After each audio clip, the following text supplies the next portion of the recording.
সন্দেহাতীতভাবে আওয়ামী লীগের কোটি কোটি ভোটারের কাছে এখন বিএনপি ছাড়া আর গতি নাই। জামায়াত জোট আসলে যে আওয়ামী লীগ বলতে কিছু থাকবে না সেটা আওয়ামী লীগ বুঝে গেছে আগেই। মুক্তিযুদ্ধ, দেশ প্রশ্নে বড় বিবাদ, জামায়াতের নেতাদের ফাঁসিতে ঝোলানোর পর একটা হিসাবও বাকি।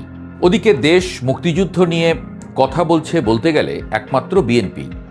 তাছাড়া সারা দেশে বিএনপি আওয়ামী লীগের মধ্যে কম বেশি যোগাযোগ সবসময়ই ছিল। পঞ্চগড় থেকে ব্রাহ্মণবাড়িয়া, ফরিদপুর থেকে চট্টগ্রাম, দেশের মানচিত্রের যেখানেই হাত রাখা হোক না কেন, চিত্রটা এখন প্রায় একই। দলে দলে স্রোতের মতো আওয়ামী লীগের নেতাকর্মীরা ভিড় করছেন বিএনপির স্থানীয় কার্যালয়গুলোতে। হাতে রজনীগন্ধা বা ধানের শীষ, মুখে জিয়াউর রহমান ও তারেক রহমানের স্লোগান। দৃশ্যত মনে হচ্ছে দীর্ঘ ১.৫ দশকের ক্ষমতার দাপট দেখানো দলটির তৃণমূল এখন অস্তিত্ব রক্ষায় মরিয়া।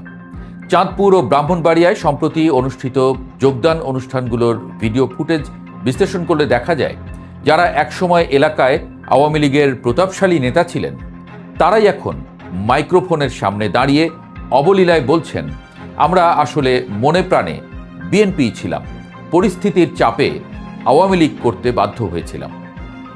রাজনীতির মাঠে এই বয়ানটি এখন সার্ভাইভাল কিট বা বাঁচার একমাত্র হাতিয়ার হয়ে দাঁড়িয়েছে।